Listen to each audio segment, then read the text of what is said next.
Hello dear student. स्वागत है आप सभी का PS0009 क्लासेस के एक नए वीडियो लेक्चर में।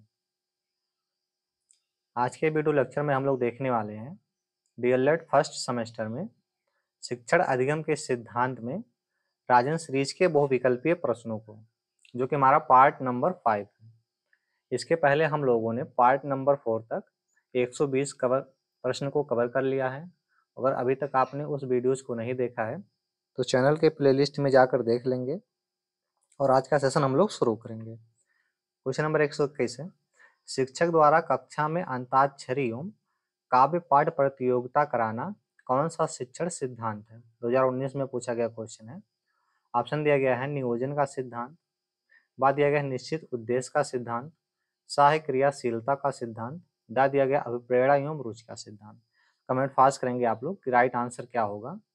राइट आंसर हमारे यहाँ हो जाएगा ऑप्शन सा, क्रियाशीलता का सिद्धांत उसे कहते हैं। यानी कि शिक्षक के द्वारा जब कक्षा में अंताक्षरी एवं काव्य पाठ प्रतियोगिता कराया जाता है तो इसे हम लोग क्रियाशीलता का सिद्धांत कहते हैं।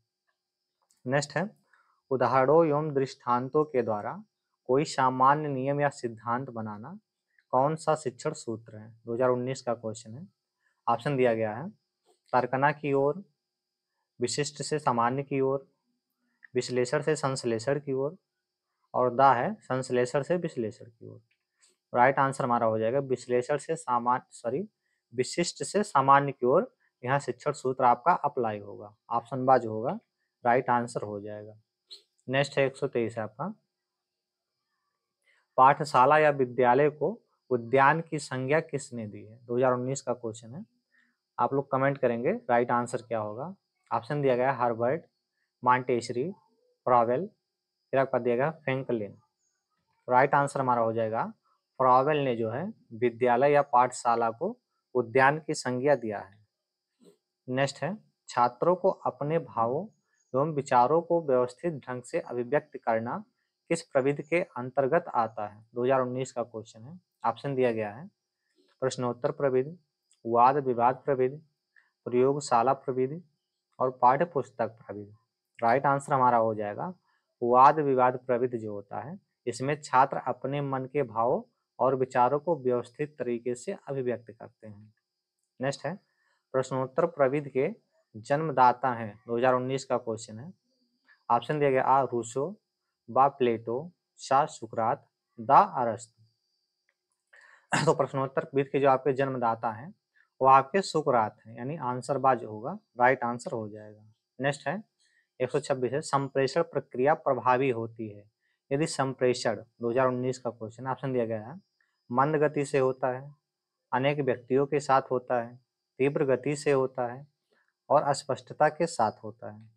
तो राइट आंसर हमारा हो जाएगा अनेक व्यक्तियों के साथ यदि संप्रेषण होता है तो वह संप्रेषण प्रभावी होता है। नेक्स्ट है, कक्षों की कमी होने पर शिक्षक अपनाता है? 19 का क्वेश्चन है। ऑप्शन दिया गया है बहुकक्षा शिक्षक, बहुस्तरीय शिक्षण विधि, उपचारात्मक शिक्षण विधि और सहभागी शिक्षण विधि। जब भी कक्ष की कमी हो जाती है तो जो शिक्षक के द्वारा अपनाया जाता है उसको हम लोग बहुकक्षा शिक्षण कहते हैं। यानी एक ही क्लास में, यानी कमरा आपका एक ही होगा, उसमें 2-3 क्लास के बच्चे एक ही में बैठकर और पठन पाठन का कार्य कराया जाता है।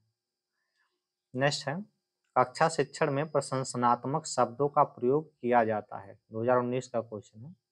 ऑप्शन दिया गया व्याख्यान कौशल, नेक्स्ट है नियमन कौशल, पुनर्बलन कौशल, उद्दीपन परिवर्तन कौशल। तो राइट आंसर हमारा जो पुनर्बलन कौशल होता है, इसमें जब भी कोई छात्र अच्छा परफॉर्मेंस करता है तो उसके लिए प्रशंसनात्मक शब्दों का प्रयोग किया जाता है, जैसे कि बहुत अच्छे, वेरी गुड, शाबाश। नेक्स्ट है, कक्षा शिक्षण करते समय शिक्षक द्वारा TLM का प्रयोग करने से क्या होता है? 2019 का क्वेश्चन है। ऑप्शन दिया गया है छात्रों को पाठ जो है साधता से बोधगम्य हो जाता है। नेक्स्ट है छात्रों का मानसिक विकास होता है, सा है छात्रों का बौद्धिक विकास होता है और दा है उपयुक्त सभी। राइट आंसर हो जाएगा उपयुक्त सभी। यानी कक्षा शिक्षण में यदि कोई शिक्षक TLM का प्रयोग करता है तो उससे जो छात्र होंगे पाठ को सहजता से समझ लेंगे, उनका मानसिक विकास हो जाएगा, उनका बौद्धिक विकास भी हो जाएगा। नेक्स्ट है फ्लैनल बोर्ड किस प्रकार का TLM है? 2019 का क्वेश्चन है। ऑप्शन दिया गया है दृश्य, श्रव्य, श्रव्य, दृश्य और इलेक्ट्रॉनिक। तो फ्लैनल बोर्ड होता है, तो बोर्ड कोई भी हो तो आपका कंफर्म है कि वह दृश्य होगा, क्योंकि बोर्ड पे जो चीजें लिखी जाती हैं उसको आप देखते हैं। तो राइट आंसर ऑप्शन सा हो जाएगा। ब्लूम के अनुसार शिक्षण के उद्देश्य हैं, 2022 का क्वेश्चन है। ऑप्शन दिया गया है ज्ञानात्मक उद्देश्य, भावात्मक उद्देश्य, क्रियात्मक उद्देश्य, द उपयुक्त सभी। तो ब्लूम के अनुसार जो शिक्षण के उद्देश्य होते हैं वह सभी होते हैं, यानी ज्ञानात्मक भी होता है, भावात्मक और क्रियात्मक सभी होता है। नेक्स्ट है सा विद्या या बुमुक्ते, शिक्षा का उद्देश्य किस विचारधारा का मानना है। 2022 का क्वेश्चन है। ऑप्शन दिया गया है आदर्शवादी, प्रयोजनवादी, प्रकृतवादी और अस्तित्ववादी। तो राइट आंसर हमारा हो जाएगा अस्तित्ववादी, या मानते हैं कि सा विद्या या बुमुक्ते। नेक्स्ट है शिक्षण एक त्रिध्रुवी प्रक्रिया है, किसका कथन है। 2022 का क्वेश्चन है। ऑप्शन दिया गया जॉन डेवी, बा एडम्स, सा रेमंड और द एडरसन। तो राइट आंसर हमारा हो जाएगा जॉन डेवी ने कहा है कि जैसे शिक्षा है एक त्रिमुखी प्रक्रिया है। नेक्स्ट है संप्रेषण शब्द की उत्पत्ति किस लैटिन भाषा से हुई है। 2022 का क्वेश्चन है। ऑप्शन दिया गया है कम्युनिज, नेक्स्ट दिया गया है कम्युनिकल, नेक्स्ट दिया गया है कम्युनिकेशन, नेक्स्ट दिया गया इनमें से कोई नहीं। तो जो संप्रेषण शब्द की लैटिन भाषा से उत्पत्ति हुई है वो आपका है कम्युनिज। कम्युनिस्ट शब्द से जो आपका है संप्रेषण शब्द की उत्पत्ति हुई, जो कि कम्युनिस्ट है एक लैटिन भाषा का शब्द है। नेक्स्ट है संप्रेषण के प्रकार हैं, 2022 का क्वेश्चन है। ऑप्शन दिया गया है 4, 2, 1 और 3। तो संप्रेषण के आपके 2 प्रकार होते हैं। नेक्स्ट है प्रोजेक्ट पद्धति के जन्मदाता कौन है। 2022 का क्वेश्चन है। ऑप्शन दिया गया फ्रोवेल, मॉन्टेसरी, किलपैट्रिक और पेस्टालॉजी। तो प्रोजेक्ट जो प्रविधि है या पद्धति है इसके जन्मदाता किलपैट्रिक है।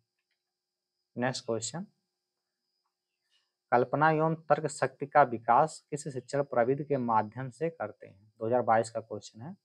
ऑप्शन दिया गया है व्याख्यान प्रविधि, खेल प्रविधि, प्रश्नोत्तर प्रविधि और कहानी प्रविधि। तो कल्पना और तर्क जब भी आपको आ जाएगा तो वहाँ पर कहानी प्रविधि होता है। राइट आंसर ऑप्शन द हो जाएगा।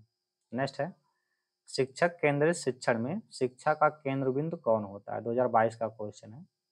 ऑप्शन दिया गया शिक्षक, प्रधानाचार्य, विद्यार्थी और पाठ्यक्रम। तो जो शिक्षक केंद्रित शिक्षा होता है उसमें शिक्षक केंद्र बिंदु होता है शिक्षा का, और जो बाल केंद्रित होता है उसमें बालक केंद्र बिंदु होता है शिक्षा का। नेक्स्ट है सूक्ष्म शिक्षण पद्धति के जन्मदाता कौन है। 2022 का क्वेश्चन है। ऑप्शन दिया गया है DNL, स्किनर, BK पासी और रायबर्न। जो सूक्ष्म शिक्षा पद्धति है इसके जन्मदाता जो है ये DLN है। राइट आंसर ऑप्शन आ हो जाएगा। नेक्स्ट है पाठ प्रस्तावना कौशल का आधार बिंदु है। 2022 का क्वेश्चन है। ऑप्शन दिया गया है पाठ्यक्रम, परिवार, पूर्व ज्ञान और पाठ। तो पाठ प्रस्तावना जो कौशल का आधार बिंदु होता है वो आपका होता है बच्चे का पूर्व ज्ञान, क्योंकि यदि आप बच्चे का पूर्व ज्ञान नहीं जानेंगे जो पाठ प्रस्तावना होगा वो आप बना तो लेंगे लेकिन उसका कोई मतलब नहीं होगा। नेक्स्ट है व्याख्यान विधि में छात्र बने रहते हैं। 2022 का क्वेश्चन है। ऑप्शन दिया गया है मूक, सक्रिय, निष्क्रिय, इनमें से कोई नहीं। तो जो व्याख्यान विधि होती है इसमें जो छात्र होते हैं वह मूक बने रहते हैं, यानी कि सामने आपके प्रोफेसर होते हैं, लेक्चर देते जाते हैं और आप शांति से उसको सुनते हुए जाते हैं। नेक्स्ट है 142 आपका है अधिगम का अर्थ है। 2022 का क्वेश्चन है। आ दिया गया है लक्ष्य प्राप्त करना, बा दिया गया है सीखना, सा व्यवहार करना, दा उपयुक्त सभी। तो अधिगम का मतलब होता है सीखना या सिखाना दोनों होता है, जो ऑप्शन में आपका सीखना दिया हुआ है। आज की वीडियो हमारी यहीं समाप्त होगी, यानी कि हमने शिक्षण अधिगम के सिद्धांत के संपूर्ण बहुविकल्पीय प्रश्नों को कवर कर लिया है। नेक्स्ट हम लोग देखेंगे अगले प्रश्न पत्र को। तो आप इसका यानी इसका PDF Telegram channel PH0009 classes, वहां से जाके एक PDF में पूरा आप शिक्षण अधिगम के सिद्धांत के संपूर्ण बहुविकल्पीय प्रश्नों का PDF जाके डाउनलोड कर सकते हैं।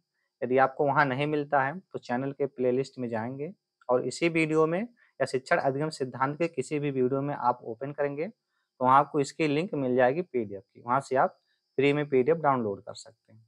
तो मिलेंगे नेक्स्ट वीडियो में, तब तक के लिए जय हिंद।